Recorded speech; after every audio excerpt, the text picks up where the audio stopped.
Hi guys, welcome back to my channel. My name is Leah Simpson. This is Homeschool at Heart, and today is a bookish video about all the things that I read in the month of April. All right, you guys, time for some book reviews. I wrote some little blurbs and things about what each book was about because I feel like that might have been lacking in my last video about the books that I read, but let's get into it because I read 12 books last month. That is more than any of the other months, and I don't want this video to get oppressively long. So we're gonna get started. The very first book that I read last month was my favorite book of the entire month. It was The Things We Leave Unfinished by Rebecca Yarros. This was a little bit on the spicy side because it is Rebecca Yarros, but if you read her Empyrean series, it is not as spicy as that. I left a note for myself. So here's my little stat page for the month of April. 12 books. Anyway, that was a 5-star read for me. One of, I think, two 5 stars. But then I also had like a 4.5 star. So anyway, let me read to you what I wrote. Some little blurbs. I'm trying to keep myself on track, so hopefully it works out. I'm going to read a little blurb about what the book was about, and then I'll tell you what my thoughts were about it after that. The Things We Leave Unfinished. Georgia is fresh from a divorce and is living at her grandmother's estate and is actually in charge of everything, including the rights to her grandmother's books. Her grandma was an author of many romance novels and is like quite famous in the romance, I guess not rom-com, romance novel genre. But enter Noah, an arrogant romance writer that Georgia hates. He is hated because he often writes bad, like she thinks bad endings to his romance novels, whereas her grandmother always wrote happy endings to hers. And her grandmother's publisher wants him to finish her final novel, the grandmother's final novel, which is about her grandparents' own love story. So as you can imagine, she is not on board with this, but she makes a deal with him that she'll need to give approval to how he finishes the book. He doesn't want to do that, but he really does want to work on this book because he admires her grandmother so much. And so she makes a deal with him. And the other catch is that he needs to do research at her home where the grandmother lived with the journals and letters and things like that that they're finding as they're cleaning out the estate. So that's the premise of this story. There's a dual point of view where we go back and forth between modern day where they're writing the story and back in the past where we're kind of reliving the love story of the grandmother and grandfather with them in World War II. So guys, it's like romancy and historical fiction. It's all the things, and I loved it so much. Okay, this book was amazing. Enemies to lovers, novelist finishing her grandmother's book, dual timeline, so much to love right up front, but the execution was flawless. I love the modern day romance, but I love the historical fiction romance even more. The weaving together of the two stories was beautiful, and the twists took my breath away. So guys, highly recommend this. I did give it 4 chili peppers because there were a few spicy scenes in it. But again, not as much as the Dragon Empyrean series. All right, the second book that I read right after that, on the heels of this book, was my least favorite book of the month, and that was The Last Housewife. I'm not even going to tell you like entirely what this book was about. I'm just going to read my reaction to it and then just say, don't waste your time on this one, okay? I gave it 2 stars because I did keep reading it. I didn't not finish it. I cannot DNF, guys. I am so bad at it. But I only gave it 2 stars. I did give it 4.5 spicy peppers because it was spicy. It was off-puttingly spicy. So, okay, this was a book talk fail. I should have researched this title a little bit better. I was excited for a murder mystery, but got a super dark thriller about a terrible cult instead. I almost DNF'd, but powered through to the very disturbing end. I do not recommend this book at all. So just don't waste your time, okay? Do not let book talk fool you. This is not a good book, okay? All right, but second 5-star read of the month came right after that. So we were able to move on and collect ourselves. So The Perfect Rom-Com is about Bryony Page, and she's trying to get a literary agent for her book, but no one's biting. The manuscript is all about her grandmother starting an organization dedicated to teaching English to immigrants and helping them toward a better life.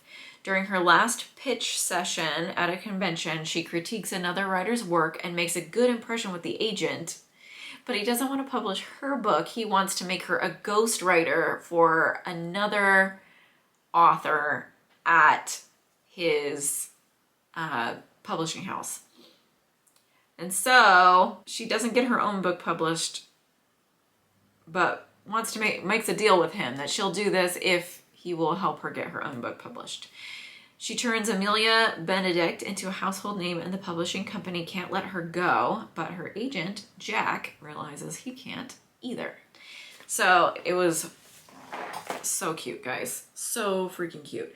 Okay, I'm in love with this book. It has enemies to lovers, budding novelists with unrealized potential, loads of witty banter, passion projects. I couldn't stop listening. Plus, the romance was squeaky clean. I cried all the way through the wrap-up of this novel. It was just so good. 5 stars! Exclamation point. This was so good and so clean that I also handed it to my 13-year-old, who handed it to my 12-year-old, and now I have a physical copy of this book, but I gave it to my mom to read after that. So it was so good that we got the physical copy, and now it's on its 4th reader in my family. So we definitely loved it. I have also, since reading that book, read several more of that author. Her name's Melissa Ferguson. I've read more of her books and I've loved all of them, and they're all super clean. So I feel really good about letting my kids read these really clean romance novels that they are like just dying to get a hold of. So next up was, guys, my first ARC read, which, if you don't know, an ARC is an advanced reader copy. So you get to read the book before it hits the shelves. And I had to apply for this, and I got picked.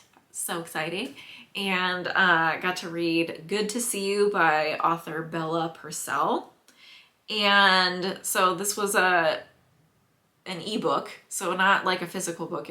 I don't usually read ebooks either, but I got this one as an ebook, and I decided to read it on my tiny phone because I don't have a Kindle.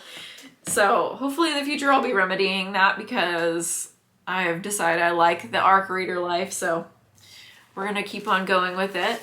So let me tell you a little bit about the book. Good to See You, best friends, little sister trope, second chances trope, secret dating trope. If you love any of those, this is a great book for you. Hayden and Sadie secretly dated in high school, and then she broke things off unexpectedly and moved to New York City to become a photographer. She lived with her next boyfriend for years until she found him cheating on her. She left New York City and moved home to her small town, and found that her people have all grown up, gotten lives, but that Hayden still cares for her. But can she let him in? So that's the question of this entire book. So this was my first ARC, like I said. It was a super sweet closed door romance. So you don't, see all of the intimate things. There was, I did still give it 3 spicy chili peppers because it wasn't like there was no lead up. It was just, you know, they close the door and you don't see what happens after that, which I appreciate. I'm not like in love with spicy books, guys. I know I read a lot of books that have spice, but I typically will kind of sail through those parts, like skip if I can. So, this was a super sweet closed door romance with really well thought out characters. I loved the dynamic between Sadie and Hayden, and the last few chapters had me shedding happy tears. She was like real wrecked, guys, from this whole New York experience. So you're like really rooting for her to just let the guy love her. So he falls first. It was so cute. So cute, guys. All right, so then next up was Book Lovers, and I'm going to read to you the description from Storygraph because some of them are a little bit complicated for me to like get like enough of the gist of the story to tell you guys in a concise way. So I'm just going to read. There's Nora Stevens' life is books. She's read them all, and that is not the type, and she's not that type of heroine. Not the plucky one, not the laid-back dream girl, especially not the sweetheart. In fact, the only people Nora is a heroine for are her clients, for whom she lands enormous deals as a cutthroat literary agent, and her beloved little sister, Libby, which is why she agrees to go to Sunshine Falls, North Carolina for the month of August, when Libby begs for a sister's trip away. With visions of a small town transformation for Nora, she's convinced needs to become the heroine in her own story. But instead of picnics in meadows or run-ins with a handsome country doctor or bulging four-armed bartender, Nora keeps bumping into Charlie Lastra, a bookish, brooding editor from back in the city. It would be a meet cute if not for the fact that they've met many times and it's never been cute. If Nora knows she's not an ideal heroine, Charlie knows he's nobody's hero. But as they are being thrown together again and again, in a series of coincidences no editor worth their salt would allow, what they discover might just unravel the carefully crafted stories they've written about themselves. Guys, loved this book, okay? I gave it 4.5 stars, okay? I did also give it 4 chili peppers because there were some spicy scenes in this book. This was enemies to friends to lovers perfection. I loved the characters, the setting, the pacing, all amazing. I just wish the spicy parts weren't as graphic. Otherwise, it was such a fun story and it was really enjoyable. All right, so I do wish that the spicy scenes were not as spicy, but it is what it is, right?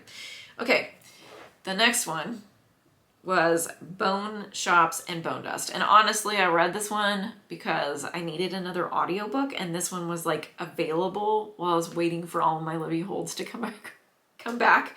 I canceled my Audible so that we wouldn't just like keep paying a subscription fee. And for a while I was like racking up credits, but I've used them all now and it's a little sad. But I was able to get this one right away. I only gave it 2 stars, unfortunately. Let me tell you a little bit about the book, and then I'll tell you why I only gave it 2 stars. Viv is a mercenary who is wounded, and her friends leave her to recuperate in a small town. She hates this. It's a fantasy story, by the way. Mercenary, she's a ogre or something like that. She's green. She hates this, but in an effort to find some way to pass the time, she goes to a local bookshop and finds that its owner is about to give up. She helps renovate the place and give it new life in the community, all the while solving crime. So she is...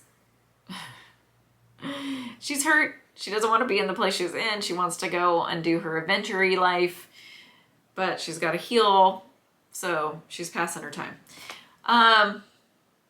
I was just bored through most of this. I'm not a DNFer, but this was one of the 2 this month that I almost quit. I slogged through though. I felt like it just went on way too long and it could have been a really good short story. So this is a prequel to Legends and Lattes, which I have not read, but it didn't seem like I had to have read it to enjoy this book. Anyway, there is a little mention of Legends and Lattes at the end of this, but I haven't read that first, so maybe I just needed to, but I just didn't really enjoy this book as much as I wanted to. So next up is Magic in the Mix. Ta-da! I do actually own a copy of this one. Okay, so if you watched my haul video that I did before this was one of the ones that I was like, I got this for my daughter because she really wants to read some clean romance books. And this one was recommended somewhere to me that seemed like it would be clean, but I am like real picky about what I let my kids read. So I went ahead and pre-read this for my daughter, and it was mostly clean, guys. I did use some correction tape, like some whiteout, and I whited out about 5 sentences throughout the entire book. So I can, if anybody's wanting to know what those are, I can give you page numbers and like about where on the page they are. So if you want to edit your own copy, you can. But it was a really, really cute little book. So let me read to you what it was about. Clumsy pastry chef meets food columnist in this adorable rom-com. The hook is the magical realism in this story. Lucy, the pastry chef, is also a witch, but she's a secret witch, and she's falling for a human. So there's, I don't want to spoil the story, but there's a whole thing about that, and it's pretty cute. All right, so this takes place on a little island called Moonrise Cove. It's supposed to be like off of the coast of Washington. This was a pre-read for my daughter, and I actually liked it a lot. It took a couple of chapters before I was into it, though. That first chapter was especially so kitschy that I was worried. And then they throw in the term blood oath, and it threw me way off. But it definitely got better.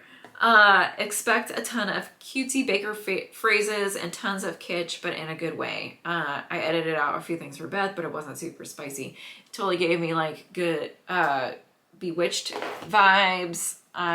It was a fun time. So anyway, I do recommend that one. I gave it 4 stars. This one was another one that it didn't wow me. So this one was The Book of Two Ways by Jodi Picoult, which if you've watched some of my other bookish videos, I really do like this author. I like started out with like 2 really strong books of hers. I have given her 4 stars in the past. I've given her 5 stars in the past, but this book just wasn't for me, I think. And I'll tell you why. So Dawn is in an accident that makes her second guess all of her safe life choices. Should she stay with her husband or go back to the adventure-filled life she planned on before she found out she was pregnant? So that's basically what the gist of the story is, and I didn't love it. This was another difficult read for me. Some of that was because it was kind of confusing. It was back and forth on timelines. So we talked about her in the present, we talked about her in the past, and it was kind of like hard to tell sometimes what parts of the story were even like her truth. I wasn't sure like where we were in time and where we were in space and what parts of this story were actually happening or actually did happen. Sometimes maybe it would have been better if I would have read it like physically and not listened to it, but I was confused. Also, I didn't love the actual storyline. So she wanted to be an Egyptologist, so like doing archaeology in the pyramids in Egypt. And that was really cool. I loved reading about all of that stuff, but the interpersonal stuff was like super sad for me. I don't like broken family type stuff. And this was a rough read for me with her, all of the inner dialogue and the like, should I stay, should I go, stuff. So it was a little, I didn't like it. So, and I also did give it 4 on the spice rating because it was spicy to me for what the story was. Anyway, just so you know, there's a couple of spicy things in it. Okay, so moving on to something better though. Meet Me in the Margins by Melissa Ferguson. I gave this story a 4, but like as I was preparing for this video, I was like, dang, I should have given it a 5 because this story was so good. It was so good, you guys. Okay, lots of stories about writers this month, which is true. And there's still, I think, another one after this. I don't know why it felt like that, but it did. I just ended up with all the writery stories. Savannah works in publishing and has decided to write her own book and try to have it published somewhere other than her publishing company. But she has an editing deadline that if she's going to get it into that publishing house. She also has a strict new boss who seems to be watching her every move. She hides her manuscript in the ARC room, which we know is the advanced reader copy room, at work, and comes back to it to find that someone has written edits, good ones, all over it. So they start writing back and forth via the margins of the manuscript, and Savannah starts to fall for the mystery editor. If only she knew who he was. So, this is like You've Got Mail, The Proposal, In the Good Old Summertime, all these stories that I love, kind of all rolled into one. So it was a super fun one. Both of the main characters in the story were so good, so well written, so just like very rounded out characters that were believable. I loved the back and forth of the manuscript. I loved the mystery of who was giving her the edits. The whole thing was just so good. So it only has 1 chili pepper. There was kissing. That's it. So I highly recommend this one. I love it. I let my kids read this one too. So also 4 stars, but in my mind now, I probably will re-rate it and give it 5. Next up is another M. Hen, or Emily Henry. They call her M. Hen on Book Talk, so I don't know. I don't know if that's a thing I can say or not. I don't know if I can pull it off. But funny story. The book is called Funny Story. So, I wrote myself a note to just read the blurb in Storygraph. I started writing my own and then realized I was not doing a very good job, so. Daphne always loved the way her fiancé Peter told their story. How they met on a blustery day, fell in love over an errant hat, and moved back to his lakeside hometown to begin their life together. He was really good at telling it, right up until the moment that he realized that he was actually in love with his childhood best friend, Petra. Guys. Which is how Daphne begins her new story. Stranded in beautiful Waning Bay, Michigan, without friends or family, but with a dream job as a children's librarian that barely pays the bills, and proposing to be roommates with the only person who could possibly understand her predicament, Petra's ex, Miles Nowak. Scruffy and chaotic, with a penchant for taking solace in the sounds of heartbreak love ballads, Miles is exactly the opposite of practical, buttoned-up Daphne, whose coworkers know so little about her they have a running bet that she's either FBI or in witness protection. The roommates mainly avoid one another until one day, while drowning in their sorrows, they form a tenuous friendship and a plan. If said plan also involves posting deliberately misleading photos of their summer adventures together, well, who could blame them?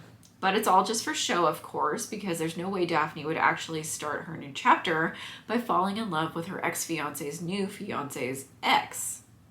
Right? Anyway, they did such a good job with that I couldn't beat it. So I loved this one. I couldn't wait to find out what happened with Daphne and Miles. Miles was definitely my favorite character. Such a mess, but such a sweetheart. It is spicy though, so be mindful of that. I did give it 4 chili peppers. there were some spicy scenes. So just be mindful.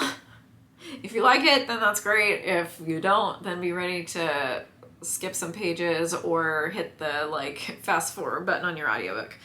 Okay, Divine Rivals. I know I'm also going to be reading part of this blurb on Storygraph. So this one is by Rebecca Ross. I only gave this one 3.5 stars, and I'll tell you why in a minute. Okay, after centuries of sleep, the gods are warring again, but 18-year-old Iris Winnow just wants to hold her family together. Her mother is suffering from addiction, and her brother is missing from the front lines. Her best bet is to win the columnist promotion at the Oath Gazette. To combat her worries, Iris writes letters to her brother and slips them beneath her wardrobe door. Her brother is he's in the trenches at the war, so slips them beneath her wardrobe door, where they vanish into the hands of Roman Kit, her cold and handsome rival at the paper. When he anonymously writes Iris back, the two of them forge a connection that will follow Iris all the way to the front lines of the battle for her brother, the fate of mankind, and love. So, guys, this was also like another like You've Got Mail type story. And the love story part of it was so good. Okay. But I was so confused by parts of this story, and that's why I only gave it a 3.5. So, and people have given me a hard time about giving this book a 3.5 because everybody's like, we loved this book, how dare you? In fact, I made my very first book talk video asking questions about this book because I'm not sure how I can possibly get on board with this, with the confusion that I have. I loved the love story, but I'm not sure why we couldn't just have the cute like love story set in wartime, like World War II or something like that, and have like a little bit of magical realism with the wardrobe letters passing back and forth. I loved that part. It was so cute. I don't know why we needed the gods, the warring gods, and why we needed the mythical creatures who would like come in at a moment's notice and like strike terror into the hearts of many. I'm not sure why we needed that. So, that's why I gave it a 3.5. The story between the two people was so good. Well written. I loved that part. The peripheral was so confusing to me.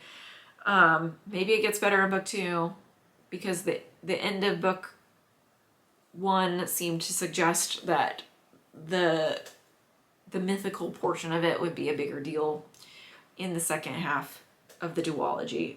So I probably will go on to read the next one, but this one wasn't great for me as its own book. So there were 1 or 2 spicy scenes in it. I did give it a 4 because of how graphic it got with those scenes. You can skip them or not. I don't think that they're not important to the story. Nothing is said in those scenes that you need for the rest of the story, so just skip them. All right, and then last book of the month, I finished it just in the nick of time to count it for this video, was another 5-star read of mine. I guess I had 3 5 stars and then a couple of close to 5 stars. So it was altogether a really good reading month for me. How to Solve Your Own Murder by Kristen Perrin.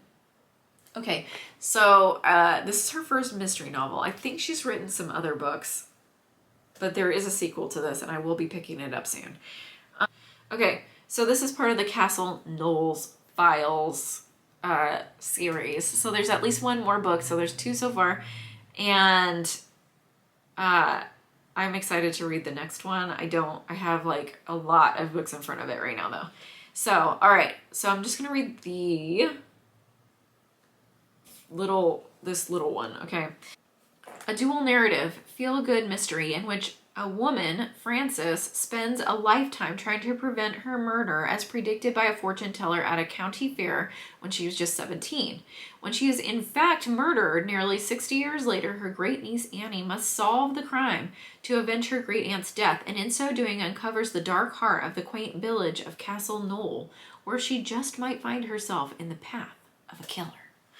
So that's the blurb. Let me tell you a little bit about why I gave it 5 stars. So I did give it 3 spicy peppers. So in the dual timeline, there's a little bit of spiciness that happens in the past. So in telling Frances's story. But I couldn't put this down. This murder mystery was recommended to me by multiple Barnes & Noble workers for good reason. I thought that I had it figured out for a while, but then there was a twist, and I loved the ending more than I thought I would. So, you guys, loved this book. Totally recommend it. Not for kids, because there's like unplanned pregnancy theme that goes on in the past section of the book. And it like is a recurring thing that happens. So I wouldn't put it in my kids' hands just yet. But maybe in the future, a couple of years from now, maybe. But anyway, I was floored by this. I loved it. I like as often as I could, I had that book in my hands. So I'm really excited for the second one. And I hope that she'll just keep going with the series because she did such a good job with this one. So anyway, that is everything that I read this month. We are, I know that it is already May 13th when I'm filming this video. I meant to film it a week ago, but life just got in the way. And anyway, I'm already, I think, 7 books in this month so far. So I'm expecting to probably have read about 12 again next month, which is insane to me because never in my life have I gotten through that many books in a month. I don't think so. Anyway, I hope you guys are enjoying these videos. Let me know what you're reading down in the comments, and I will talk to you guys next week.